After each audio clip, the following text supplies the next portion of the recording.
Um, in the meantime, given the topic of this webinar, do y'all want to drop into chat? When you hear the word boundaries, what comes to mind? Alicia, I know for me, when I hear boundaries, I'm always worried that I know that a boundary isn't a hard no, but I'm worried that it'll be perceived as one. hmm Yeah, So, I actually, the first word that comes to mind when I think of boundaries and really putting them into practice, scary. Honestly, because it's such a deviation from potentially your norm or even like expectations people have of you. So definitely scary comes to mind for me. mhm. Yeah, Emmy is saying respect comes to mind. And Julie is saying boundaries equal difficult conversations. absolutely, Julie. Hey, Julie. Okay, we're about a minute past. The Oh, trickle of wow. folks has slowed down. So if you're ready, Alicia, I am ready to kick off. I just want to say that Allison, what you put in the chat is really powerful of saying that recently, potentially boundaries being used as weapons, and that's a new concept. And yeah, I agree. And as well, validating boundaries can feel like blurred lines at times, especially when you're starting them out at first. But thank you all for your commentary as well. Totally. Okay, so let's get going. Welcome to today's webinar, Balance and Boundaries, Navigating Work, Family, and Holiday Stress. I know this is something that I personally navigate every year, so I'm really excited that we're here. My name's Lindsay Hooper. I'm going to be your moderator for this webinar. And in this session, we're going to cover strategies for understanding boundaries, maintaining work-life balance, navigating family dynamics, self-care practices, planning for the new year, and we're going to do this all during the holiday season. We're very excited to have Alicia Trout with us as your speaker. She's a licensed marriage and family therapist and the director of clinical operations at Tava Health, where she's led the expansion of a nationwide provider network and developed scalable training, crisis support, and continuing education programs to ensure high quality care delivery.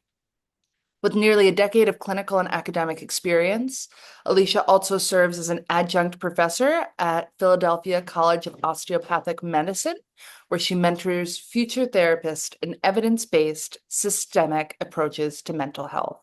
Welcome, Alicia. And with that, I'm going to hand it off. Take it away, Alicia.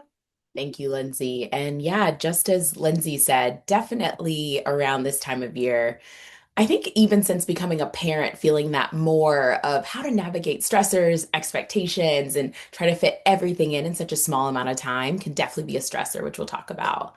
Well, welcome. Excited to have this conversation today.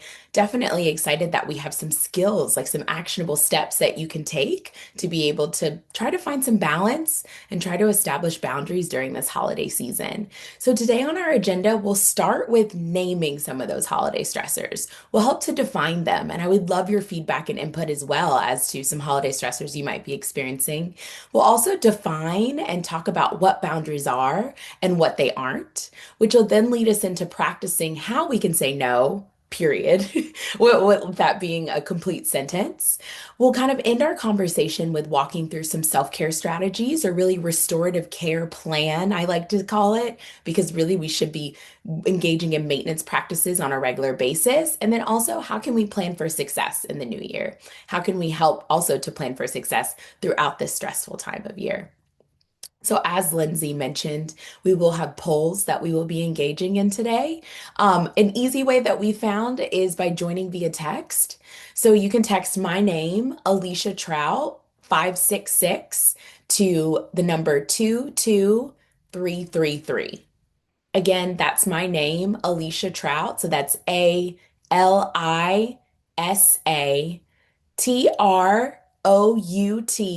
566 to the phone number 22333. It'll then let you know that you have joined our session for today. If that doesn't work, that's okay. Please feel free to put your responses in the chat. That way we can have some good conversation going today as well. All right, so let's kind of talk about holiday stressors, as we said, and define and talk about what they might look like for all of us. I mean, if we think about it, at least when I think about the holidays and as I was preparing for our conversation today, what comes to mind so easily for me is all the positives of the holidays, right? So, kind of this ideal time of it's the end of the year. So, at work, I'm thinking I want to give it my all. I want to push. I want to meet deadlines. I want to say, like, myself and my team, we are winning at the end of the year and setting up for next year. With family, it's an exciting time because you're thinking, let's all get together. Let's try to do this event, see this fun thing. I want to ensure that everyone is included. And at school, if your kids are in school, you're thinking there's end of year parties, there may be gifts and things, and all of that can be so joyful, but it's also extremely demanding.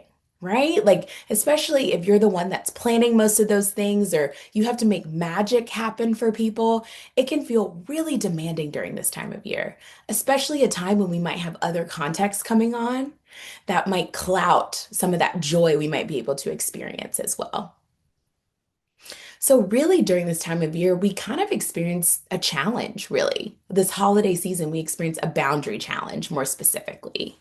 So, some of the common stressors that we might experience during this time of year, if we're thinking about our work relationships, there could be some year-end pressure. Maybe there's a goal that we set of a KPI we wanted to hit by the end of the year, or there are just deadlines for impactful projects. That could lead to some stress and feeling like I have a few short weeks to try to make that mark by the beginning of the year as well. Whether those are potentially things like internal stressors we create, it still can feel very real. As well as with our family, we know that the holiday season, or at least just December in general, and being winter into year, there's typically some traditions that we might engage in or that we're used to with our family. And that also comes with our family just having expectations of how we might be spending our time, or even expectations we might impose of how we think other family members should be spending their time as well as it relates to these traditions. We can also, and especially in thinking about over the last couple years, we can really see an increase in feeling stress around finances. So, feeling that need, again, like I said, to make magic, to perform, to show up for everything. There can be a cost associated with all of that, which can then potentially lead to us feeling an emotional overload or a toll. We also have that pressure again to kind of really capture all of these stressors, the pressure to do it all, to do it well, and to get it all done as well. That can lead to a lot of stress. I mean, in all these situations, we're feeling pulled or we're being pulled really by love. We can feel pulled by obligation, and then we can also feel pulled by guilt as well. So, actually, the American Psychiatric Association completed a survey in 2024 that really put a number behind some of these stressors. So, in their survey, they found that 28% of Americans are experiencing increased stress around that holiday season last year. And that's actually more than they experienced the previous year in 2023. Now, to break down that 28%, they found that 35% of the holiday stress was due to family dynamics. We talked about how there, with expectations and traditions, that can definitely lead to some interesting family dynamics. 46% of holiday stress was attributed to or affording gifts, so that financial strain. And then the largest one, 47% of holiday stressors were related to missing a loved one. So that grief during that time of year as well. And so I'd love to take a pause for a second and ask you all, what are some of the stresses, or really some of the stresses, what's stressing you out the most this time of year?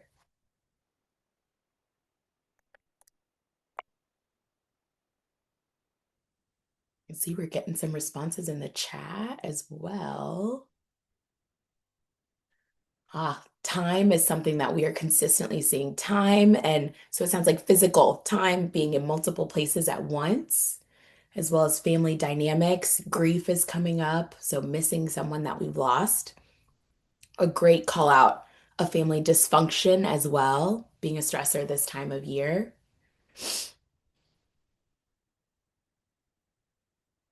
And then also someone talking about the expectations of gift giving and that it feels kind of forced at this time. That's right. Again, kind of leaning into that idea of tradition and expectations. as well as family estrangement. Thank you for calling that out as well. So those are definitely all stressors that people can be experiencing this time of year. Yes, forced gift giving as well. And so now this kind of leads to our conversation of how boundaries can be helpful and why they can matter in these instances of feeling the stress during this time of year. Well, boundaries can be really helpful in preventing enmeshment. And so enmeshment simply speaks to our emotional reactivity when we're relating to others. Boundaries can be helpful in this situation because it helps us to define where I am. So it defines my own autonomy. And then also then where others begin. So I'm able to kind of find that balance between who I am as an individual and then how I wish to relate and that sense of togetherness I choose to have with my loved ones, my friends, and also in other social situations like at work as well, where I end and maybe where work begins. Boundaries can also help us cultivate respect. So, not only is it teaching us how we want to treat ourselves and expectations for how we'd like to treat ourselves, it helps to teach our loved ones how we would like to be treated. So, again, it's not necessarily controlling their behavior, which we'll talk about a little bit later, but it's teaching them how we would like to be treated, how we'd like to be communicated with. Boundaries can also help us in fostering healthy relationships. So, once we're able to have healthy boundaries in relationships, we can have stronger relationships and more sustainable energy in those relationships. So, that can look like being more present, having more intentionality when reaching out to someone, or even having more bandwidth within relationships as well to kind of support more when someone needs it. Boundaries can also help us prioritize our values. So, helping us to understand what's really important to us. So, we know when to say no to something so that we can make space and have that capacity for when we need to say yes to something else. So, boundaries, again, are pretty important and crucial during this holiday stressful time. So let's talk a little bit about what boundaries are and what they aren't. So, to define boundaries a little bit more simply, they are the limits that define what is and isn't acceptable within our relationships, really. So, boundaries can be broken down into different ways. There are physical boundaries, and that speaks to more of physical space, potentially if you're in a room with someone, or also with touch as well. There are emotional boundaries, so that can speak to our feelings and how we would like our feelings to be treated in different social interactions with others. There are also mental boundaries of knowing potentially when I might need to put something on hold mentally to focus on something else. There are time boundaries, of course, blocking out time, using a calendar, and things like that. And then there are cultural and social boundaries. So deciding when and where you might want to let someone into a specific circle or how much you choose to express about your own culture and your identity and ethnicity as well. So boundaries are clear communication. So it's being able to clearly communicate about what we need in order to feel respected, in order to feel safe in our relationships with others. So again, that clear, that really that big piece is being clear about what that looks like. So being able to offer examples of what it might look like for you to feel safe in a space or for you to feel respected by someone else. So maybe it's correcting someone if they say your name the wrong way. Maybe clearly stating, hey, actually, my name is pronounced this way. That helps potentially in aiding in your safety, and that gives a boundary as well as to what you are okay with. Boundaries are also limits that you set for yourself. So they are for us. They're not necessarily rules that you impose on others because ultimately we can't control if someone is going to follow a rule. But what I can control is a limit that feels good for me and what's going to help me to feel grounded and at peace. Boundaries are also a way to protect your energy, your time, and also your emotional capacity as well. Boundaries are also healthy expressions of self-respect. So it's a way to be able to show, again, what you can tolerate, what your expectations are to be able to respect yourself, your time, your priorities, and they are not selfish.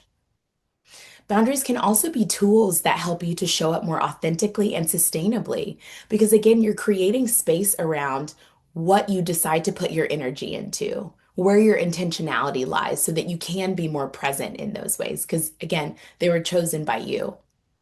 And then boundaries are flexible. I feel like that's a big misconception with boundaries is that if I set a boundary with my family when I was 18, that I don't need to reassess that boundary at 35. Actually, we do, right? We've had a lot of life that we've lived in that time. Social context has changed, our family, even makeup has changed. And so thinking, oh, this is something I maybe need to reevaluate. I need to take a look at my values and how they may have shifted at that time. So, key thing here is that boundaries are flexible so that we can continue to work on them and work through them. Now, let's spend a little bit of time talking about what boundaries are not. So, boundaries aren't punishments.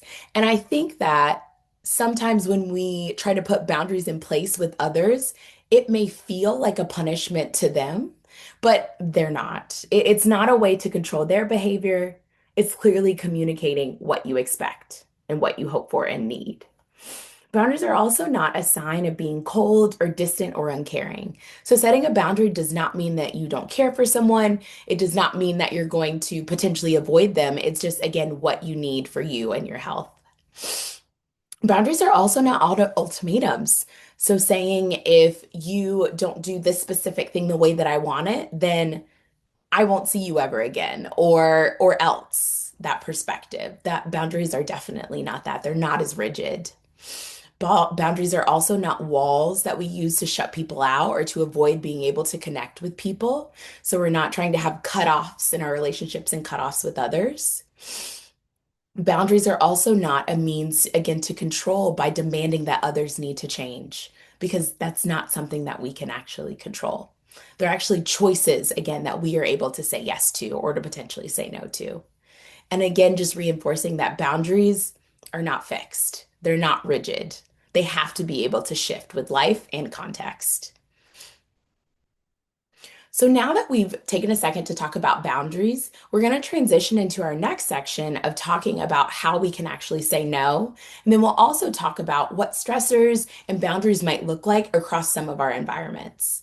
I want to pause for a second, Lindsay, to see if there are any questions that you've seen come in, just as we've kind of introduced the idea of boundaries. Yeah, no, your timing is great. I think particularly with boundaries, what boundaries are and are not. Allison asks, what if someone uses boundaries to cut contact with you? Hmm, that's a great question. Ooh, yeah, that's a really great question, and that's loaded.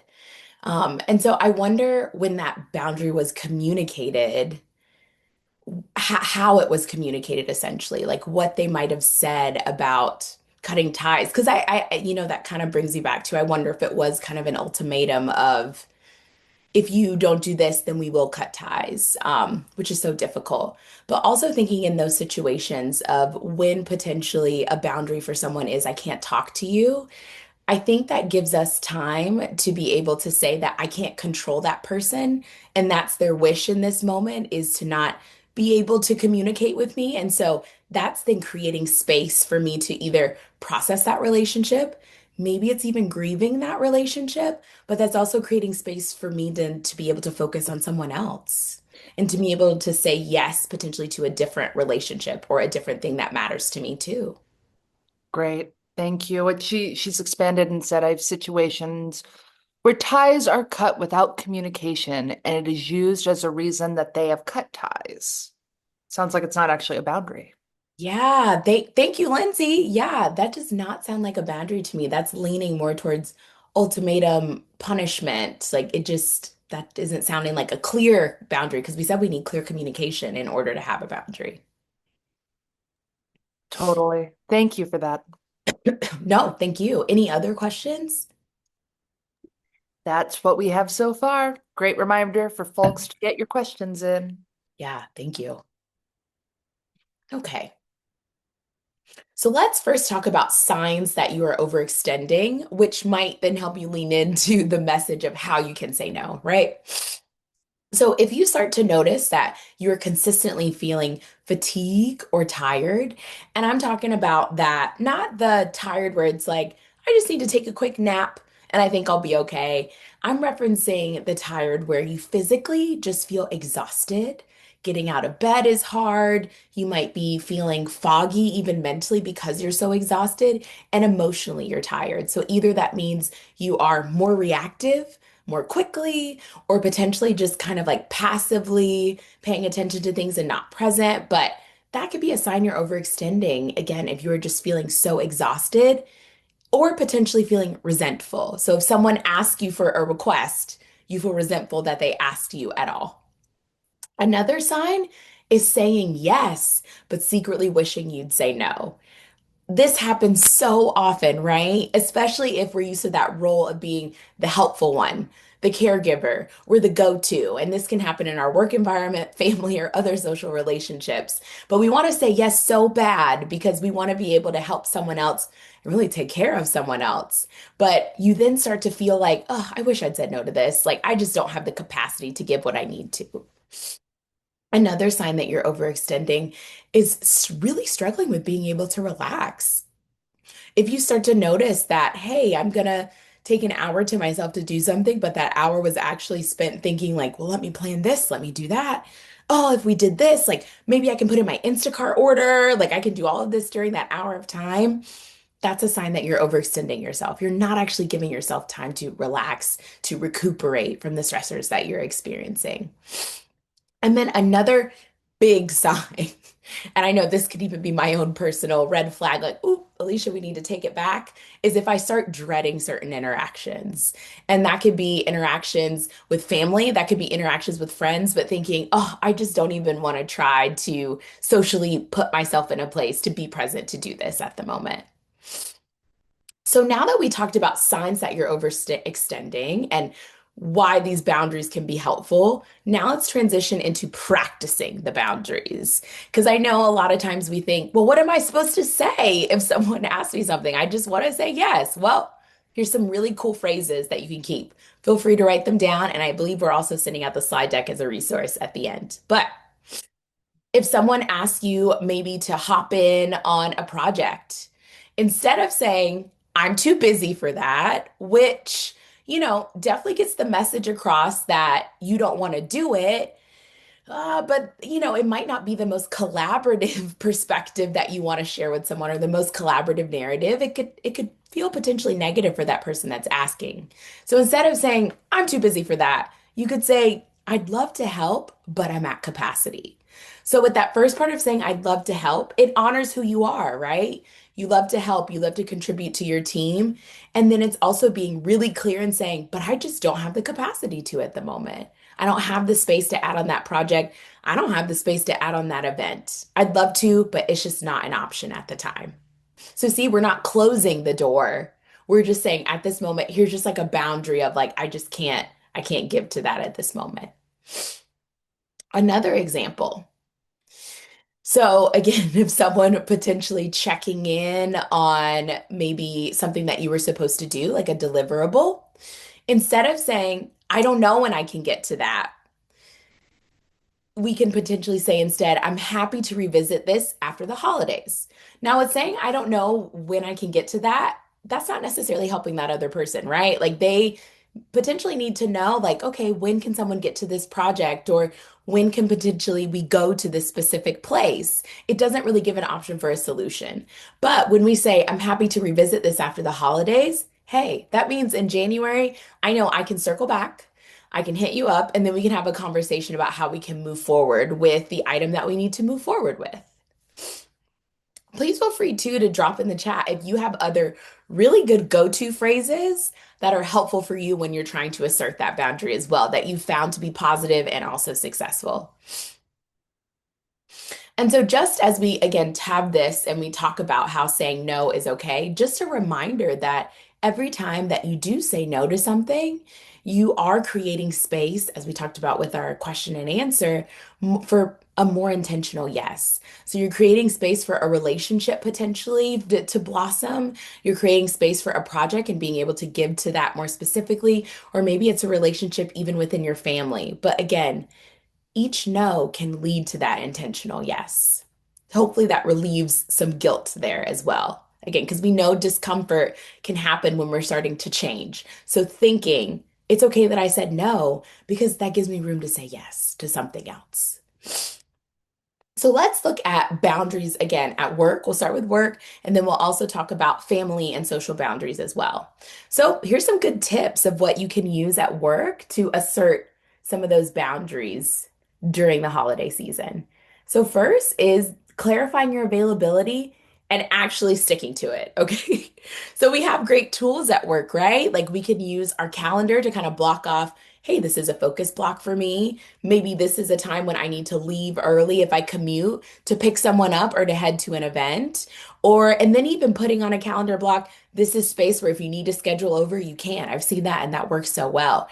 But essentially, it's clarifying so everyone has visibility to know when you're actually available and consistently sticking to that time. Of course, we know emergencies come up. We might have to slot something into a calendar slot. But again, really holding your boundary and saying, actually, I can't attend X, Y, and Z. Another thing we can do to help out our work team and our work environment is to communicate our deadlines early and honestly. If we're working on a project, maybe we have a project management software that we use at work, like Linear or things like that, or our G Suite or things to be able to communicate what is really a top priority to us. But then it's also being able to say to someone that you're working with that you really need their deliverable, or maybe this is where you're blocked in your project because of something they're working on, and being honest about that to see how you all can come to some sort of a conclusion together to be able to make that work. Or if it's not going to work, being able to communicate to other team members like, hey, maybe we need to push that project back, and that's okay. So again, kind of a give and take there with communicating what you need and being honest about it. Using out of office responders, a super simple way to be able to say, I'm unavailable at this time, or maybe sending it as an external email. So if other people from across different companies or agencies are speaking with you, they know you're out of office and to respect that time. Then also being sure to include who can they escalate things to if something important is happening as well. And then, of course, a really important one to remember is to rest. If you notice, like, wow, I actually just really need to take some hours or a day because you know what? I'm not doing anything that's helpful. I'm just really exhausted. Take that time and do that. This is definitely a time when you should also think about some restorative practices and how you can take care of yourself as well.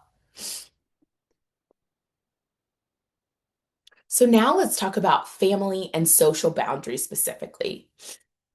So, something to think about again is that we do not have to attend every event, and we're also not able to fix every conflict within our family or within other social relationships. Like, that's a big thing to remember. You do not have to attend every event. Like, if you need to say it with me, please do. And you cannot fix every conflict as well. It's just not possible. So, when we're thinking about our family and social relationships and how to set those boundaries, reminding ourselves that we still love our people. We love our friends, we love our family members as well. And it's still okay to say no to them. It is totally okay to still do that and to assert a boundary in that way as well. And clearly communicating that that is our boundary and that we're not able to do that at that moment. Also, something that we can think about is prioritizing and really choosing being present during this time over showing up with perfection. Maybe we said that we would host something for our friend group.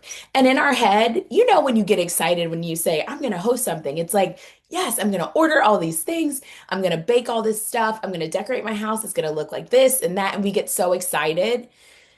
And then by the time it comes to the event, you know, maybe we're feeling some guilt or remorse because we're like, you know what, I didn't do all those things I said. But you know what? What's actually important is just being present. The fact that you offered up a space for everyone to come together, that's totally fine. You know, your loved ones will be okay with that. It's the fact that they get a chance to be with you. And you can feel okay with that too, because you said, you know what? I just want to be present and just enjoy the fact that we're all together. Also, when thinking about family and social boundaries, it's important to create calm by clarifying what matters to us most internally. So again, prioritizing what's the most important thing for us over this next month and really over the holiday seasons as well. So sometimes really the best choice that we can make if we're thinking about events as well is to leave early or to potentially just not come at all. Again, because we said that no can create space for more of that yes. And boundaries, when clearly communicated, can help to strengthen relationships as well, especially when rooted in respect. So now let's talk about how to navigate conflict because recognizing that, and I think some of you are probably hitting on this in the chat, that setting up boundaries can be difficult. It can also potentially lead to some conflict. So I'd love to talk about some strategies that we can use and also talk about what we can control versus what we can't, as this relates to honestly being able to navigate conflict. Something to remember, though, at the root and at the heart of this is that peace doesn't necessarily come from all of us being able to agree, right? We know that that's not possible. But peace can come and a sense of calm can come for us by staying grounded, really in who we are in ourselves, our priorities, even when others can't necessarily understand. So, a great first tip, this is something I use pretty often, is pausing before actually reacting. If someone is challenging you or they're asking questions and you start to notice physically, maybe your shoulders are kind of rising, you're getting hot, sweaty, you start to feel some discomfort in your body, take a pause. Take about three. Honestly, for me, it takes 5 seconds. So counting 5, 4, 3, 2, 1 in my head and taking some slow, deep breaths before I react. It gives my body a chance to slow down and recognize that we are safe and it's okay for us to clearly communicate. It also gives my brain a second to kind of catch up as well and to come back to being present. And so, a great tip, a great first step is to just pause. Take those seconds before you think about what you'd like to say and to respond. When you are responding, we can use I statements. So we want to use statements that aren't accusatory, that don't necessarily put someone into a defensive state. And so instead, we use the I statement framework, which is stating how you feel when a specific something happened. So, not necessarily when someone did something, but when that thing happened. So, maybe I would say for someone who, a loved one who likes to schedule events at the very last minute, instead of saying, I just get really frustrated because you aren't taking my time into account, and excuse me, they're not necessarily going to hear that. But instead, what we can say is, I feel overwhelmed when events are planned at the last minute. And so that then creates space for collaboration. That creates space to have a conversation of, okay, maybe there's something we can do to try to plan things earlier. So using I statements after taking that pause can be impactful. And then an underlying thought to have in our head when we engage in these conflicts or these difficult conversations is that we can't control other people. We can't control their emotions. We also can't control their behaviors and their choices. What I can control, though, is how I choose to respond. So, in this next slide, let's look a little bit deeper at what we can control versus things that are outside of our control. So, just to note, the sphere of control of what I can control is the blue. And then the salmony pink is what I can't control. So, things that are outside of my control. We notice that in the center of this model, we have how I process my emotions. Exactly, just like we said, I can choose how I process, how I feel things. I can also control my personal boundaries, which is what we've been talking about today. The key at the top, the two at the top that I think are pretty important and key ones that maybe we forget that we can control is how we move our body. So, how we choose to show intentionality about movement and stretching throughout the day to help us process our emotions, to help us consistently stay within our boundaries, as well as when and how we sleep. So, being able to have some control over that. We can also control who we decide to spend time with. If that's not our family of origin, and that's okay, maybe it's our chosen family, but we can control that. We can control our time. Things that are outside of our control are societal changes. We can't control politics. We can't control the culture and different movements we're having. We definitely can't control the economy. But what I can control, again, is the way I speak to myself, how I move my body, how I prioritize my health. I also can't control weather and national natural disasters. If that prevents me from traveling and make it to the place I'm supposed to, I can't control that. But again, I can control my attitude and how I feel about it. I can also control how I decide to process my feelings around it or how I might treat others based on what happened with that. The key here is that we cannot control other people's behaviors.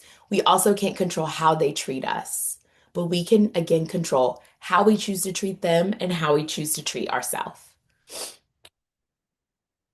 I'm going to take a pause there really quick to see if there were any questions just about control and kind of practicing the nose and anything like that before talking about self-care. Yes, we have a question that just came in. Any suggestions for therapists who teach well but struggle with using the lessons of conflict resolution?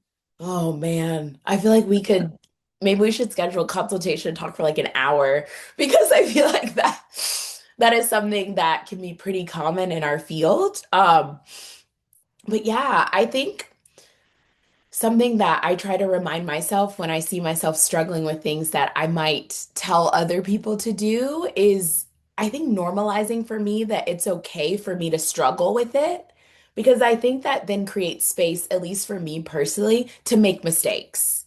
So it makes space for me to be able to, let me do some trial and error to see like how this concept of sphere of control really fits within my life and thinking about my context.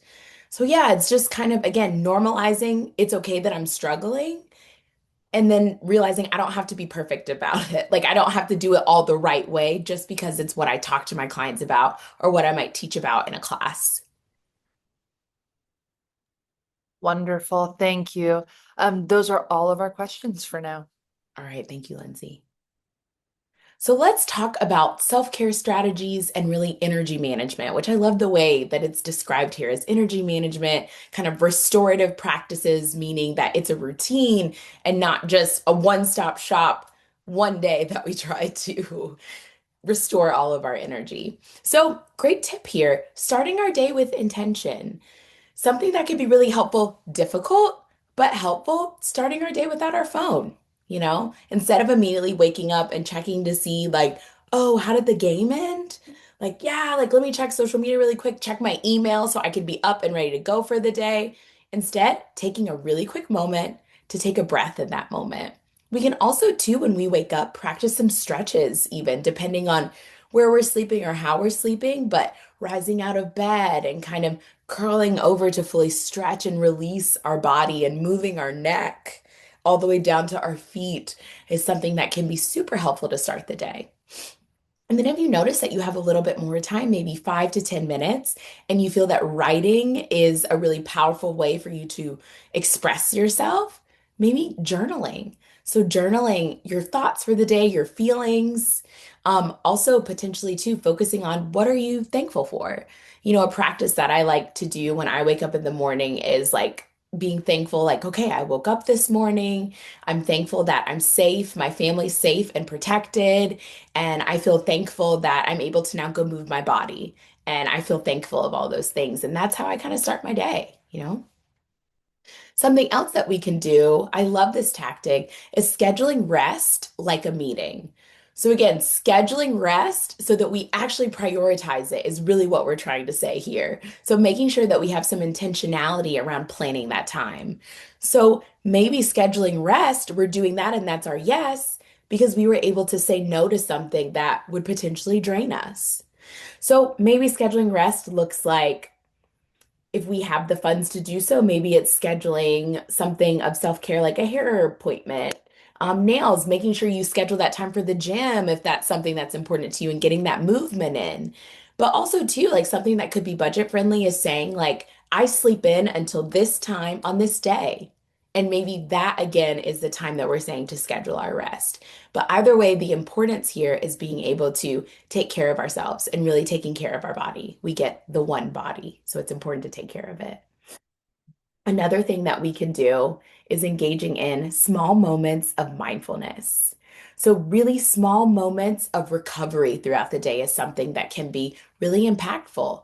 So, taking time to stretch throughout our day, maybe going for a really quick walk, Sometimes it's if you work remotely, walking maybe to your kitchen to say, okay, let me get a snack. Like, let me enjoy the snack and stand or sit and eat the snack, not in front of my computer or my phone, but just saying, like, wow, I'm really enjoying like this sweet treat. I taste everything about this. Like, wow, I love the sensation in my mouth.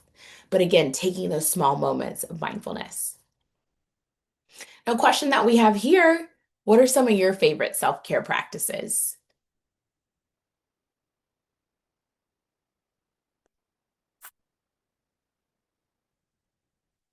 Yoga, love that.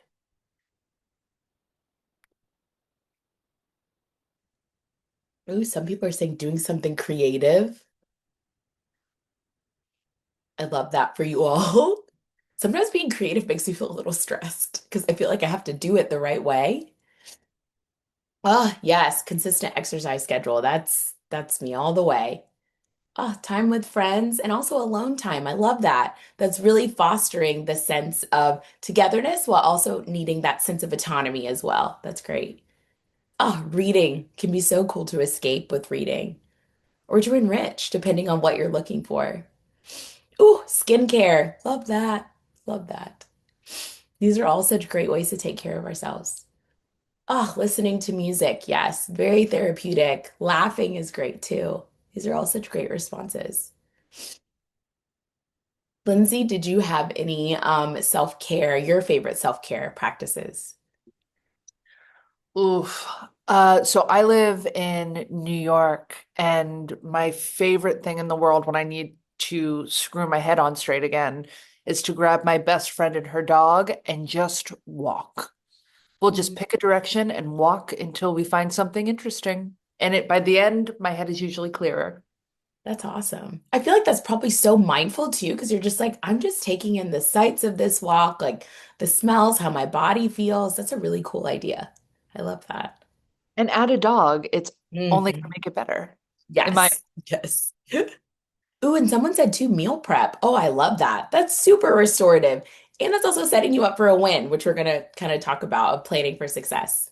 Thank you all for your participation. So let's talk really quick about recognizing signs early that you might be experiencing burnout.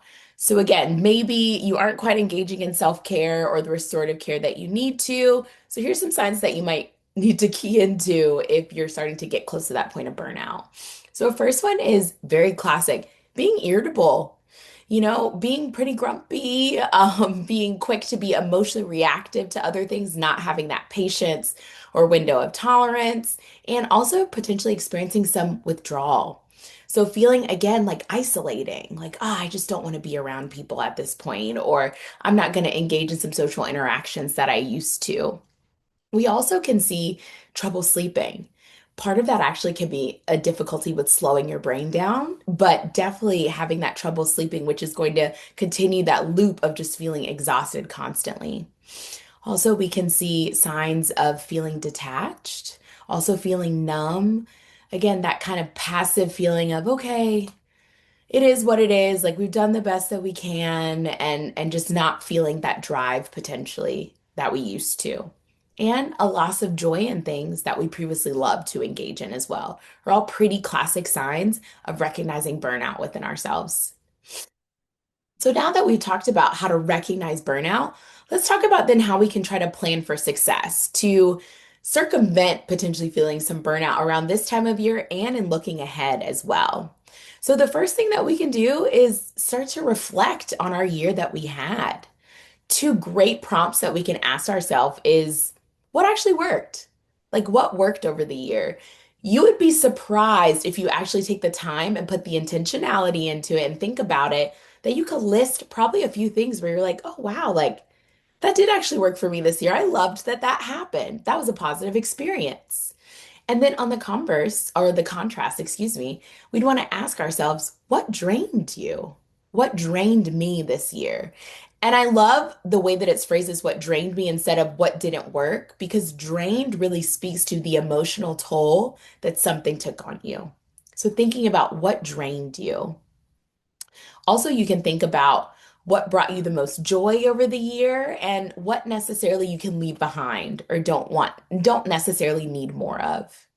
Something else that can be helpful in trying to plan ahead is prioritizing your values.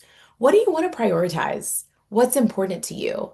Maybe this past year, this was the year of prioritizing travel. And you're like, okay, I prioritize travel a lot. Like, wow, that really worked for me. But then on the converse, I might say, but trying to plan that and figure out the finances with that, and I'm just in a different social context, that felt draining. So maybe you want to prioritize something else. Maybe it's more togetherness.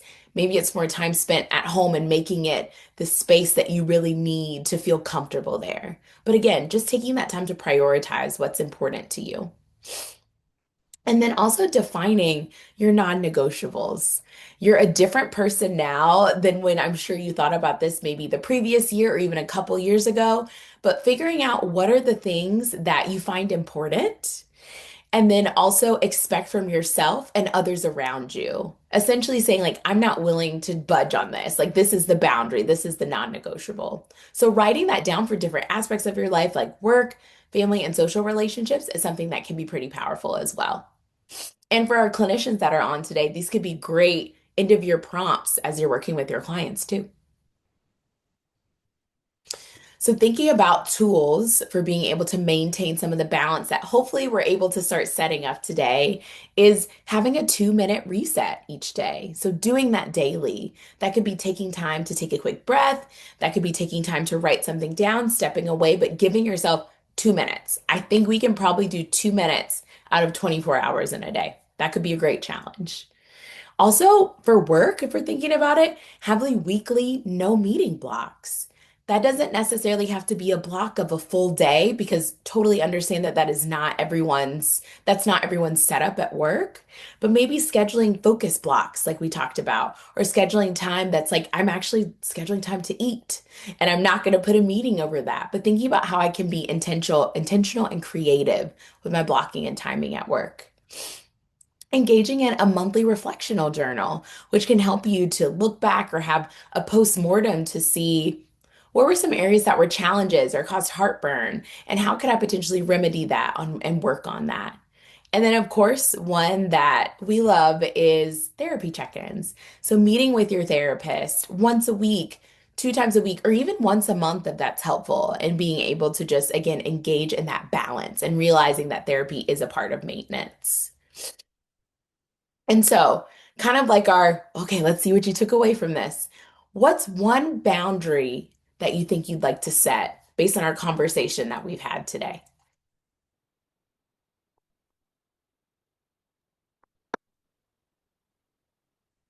One boundary you would like to set. Ooh, consistent self-care. That's great. Staying home when I'm not feeling well. Absolutely. That is so hard to do. So hard to do, but that's a great boundary. I love that. Yes, do not give up your lunch. Keep that time. I love that. What a great way to prioritize you throughout your workday. Great maintenance. I love that other people are buying into consistent self-care. Bonus points if you can say what the consistent self-care will be, but I love that we're starting with just saying it at all. No phone before I'm ready. Yes, I love that. That is a great idea. Stepping outside every day. That is a great idea to get that fresh air. If you're up here near me, I'm in New Jersey, and that fresh, cool air will definitely ground you immediately. Ah, yes, I love that. Exercising regularly for self-care. And a gratitude journal. These are great things, y'all. Morning stretch. Love the participation. Thank you all for your contributions. And so, a couple things to remember based on the highlights that we talked about here as we kind of get ready to close out. The first thing we talked about, we know that the holidays can be joyful. We all think of things that potentially bring us joy during this time of year or experience we're looking forward to. But we also know that making those things happen, especially right now, can be really demanding. It can feel overwhelming. And so that's why having boundaries, clearly communicated boundaries helps to protect us. It helps to protect our time. It helps us to establish peace. And it also helps us to protect our energy as well. So we don't feel this guilt during this season, or we don't feel this dread, or we don't feel this resent. And boundaries themselves are a great foundation to feeling more freedom with how we express ourselves and living the life that we want and hope to lead. Boundaries are a great kind of guide point for us of helping us to establish what's our purpose and also to avoid burnout as well. And so, I know there have been some tools that have been shared, but just to call out one specific tool that can be helpful, it reflects back to when we were talking about kind of thinking about what's important to us throughout the year, what drained us, what didn't. You should definitely check out our personal self-care and well-being plan. It's a template, there's a free download. It is currently in the chat and it will be shared out after as well. If you're a clinician on the call, it could be, again, a great way to have a conversation or with a client. And also, if you are just a user and you want to be able to download and work through this yourself, please feel free to. Again, a great way to be intentional about thinking about your own personal care. We have a great list of additional resources that you're able to have access to that relate specifically with the content that we talked about today. So please feel free to check those out. And then any questions, Lindsay, before we close? Yeah, we've gotten a few really good questions, Okay, and we have time, so let's go through perfect. them. Okay, the first is, when do I know it's a failure of me asserting my boundaries versus the other person just ignoring them? Oh, that's a really good question. Wow. Things that I think that we can think of, like, I hate to use the word fail because I feel like it has such a negative connotation, but more like maybe did I struggle in setting a boundary could be helpful, right? To free us up a little bit. Um, did I clearly communicate it? Like thinking it back, like I like to go back and say, let me do an inventory really quick. And then if it's maybe written how I expressed it, take a look back and say, like, was this clear? Like if I was on the other end of it, would I know what the expectation is or what someone's trying to say to me? Is it clear? Did it make sense? Like again, having kind of this checklist of was it clear? Was it respectful? Was it within capacity and made sense? If all those things are yes, that you feel like I did this the right way, then that's the other person. And maybe potentially the dynamic is kind of like pushing you to feel that way of questioning yourself because they refuse to accept a boundary. And so then that would be on them because we can't control them. But that's a great question. That is a great question. We have a few of them though. Okay. Okay, how can I set boundaries with my boss so that I don't get sucked into work drama and get pulled away from my family during this time? Ooh, that's a really good one. I wish I had more context of like interpersonal, like one to one, or like of course, like that. That's really tricky, right? Because you want to honor that they are your boss. You want to respect what they have to say. But there is a great way to kind of help in redirecting conversation, especially if you said you don't want to be sucked into gossip, saying, like I appreciate the insights that you share with me. I really wanted to focus today though and double click on this specific project. And so again, it's respectful. It's saying, I appreciate you want to talk to me, right? That honors that they feel close to you and have a relationship with you, but also reasserts like, but this is my priority in this conversation. A great place to start. That is great advice. We have two more. Okay. So the first is, I feel guilty for needing to take breaks during the holiday season, but I also know I need rest. How can I Mhm. let myself off the hook guilt-wise? Ooh, that's so tough. To be honest, you probably aren't going to let yourself off the hook for a little bit because this is something that might be new to you and kind of setting that and needing that rest. The best thing that you can do in the moment when you're actually taking the rest, write down all the things that you feel guilty about. Get them out there. Put them out into the atmosphere so at least it's off your brain and you can physically put that piece of paper somewhere and then engage in the rest that you need. It's a physical reminder like I've written it down. I've removed the burden. Now let me move on to what I need is rest. That's really, really helpful. And then just going to our last one. Mhm. I know I'm burnt out, but there's no end in sight of the things I need to do. How can Mm. I de-burn out myself while also maintaining a high level of productivity? I'm so sorry, but it's not possible. Oh It's not. no. I'm so sorry. Like it's not really possible to be able to continue at the level that you think that you're at while also being in this space of burnout. Because burnout typically means we have to make some sort of behavioral change. So I ask, if it's something related to work, are you on a team? Like, is there any way that you can try to shift some priorities, or even if you're not on a team, say, you know what, these are the things that absolutely have to get done. They are glass balls. These are rubber balls that can bounce into January. And so, what can I take charge of there and decide? Same thing with that aspect of if it's family or social. What can I prioritize to say this has to get done? What feels most important and honestly impactful to you? And then what can I let bounce? Because all of it is going to feel important. I'm sure it's all exciting, but at some point you have to decide, which is honestly a really good skill to be able to say, I can deprioritize something until the next year. It's a great skill. Thank you. Maybe that should be a webinar topic moving for Yes, 2026, right? that'd be really good. Yes, I like that idea. Yeah, right.